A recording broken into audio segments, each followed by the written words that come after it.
OTT. Yeah, you know me. Wait, that's not how that song goes.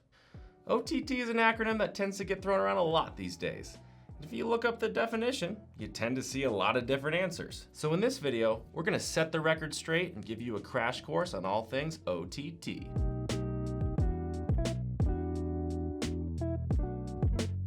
OTT stands for over-the-top advertising and got its name from the fact that it allowed advertisers to bypass or go over the top of traditional media like linear or broadcast cable television.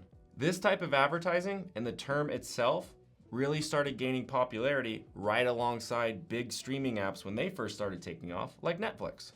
So OTT is largely synonymous with streaming ads on televisions, also known as CTV, but can also reference different types of digital media, such as online video, or OLV, which is video ads served on popular websites or the same streaming apps you see on your TVs, just on your computer. Display ads, which are static image ads served on those same popular websites. And audio, which is largely self-explanatory, but can run on music streaming apps or ebook apps or podcast apps.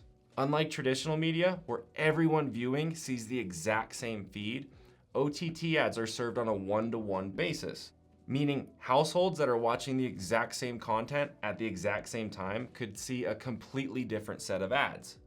This difference provides OTT with a lot of benefits. However, with anything good these days, there are also some downsides. So let's go over the most important pros and cons for you to know as an advertiser. Since OTT ads are served digitally on a one-to-one basis, you can use a slew of different targeting options to control who sees your ad. Geo, where traditional media can only really segment by DMA, with OTT, you can drill down to city limits, a specific list of zip codes, or you can even pick a specific point of interest, like your place of business, and do a radius around it. After Geo, you can start to segment what type of audience you want to see your ad. There's a number of ways to pick specific devices within that geo that might match your target audience.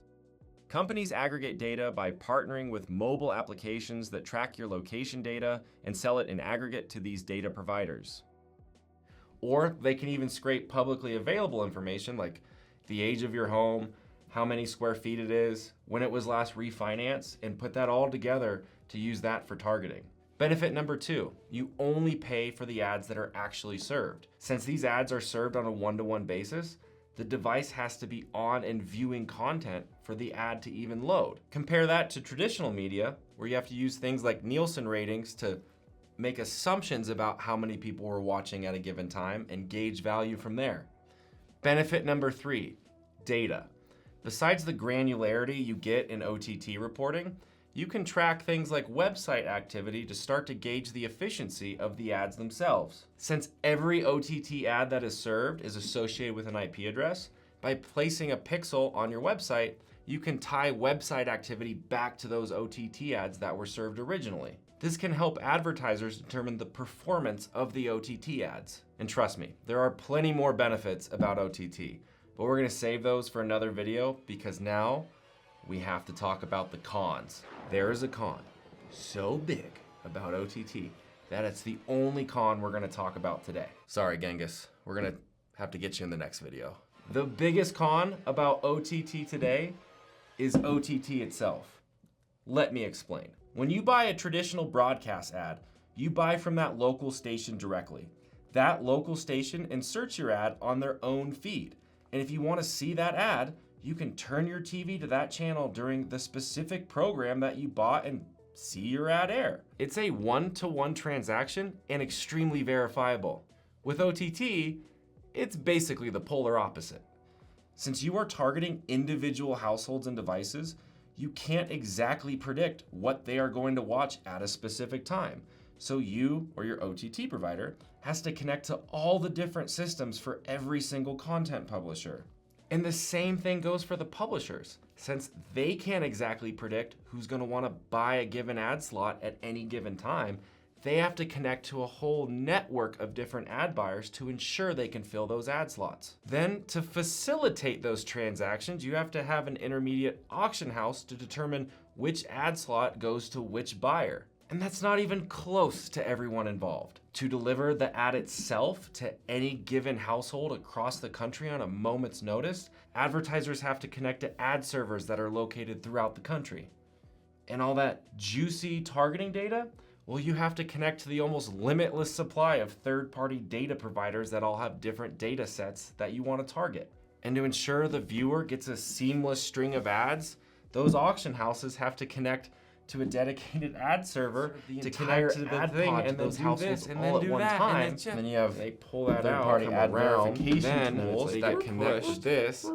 I think you get the picture. Due to the fact that there are so many different parties involved in every OTT advertisement that gets served, the simplicity and straightforwardness of linear media buying is completely non-existent in OTT. We often summarize this inherent issue by referring to it as sequential liability. Think about it. When any individual party wants to improve a process or diagnose a problem, they have to get every single other party in that entire supply chain to get on board and start working towards a common solution. And when it comes to that diagnosing a problem part, consider this. Almost every single vendor in that entire supply chain gets a little cut of every ad that gets served.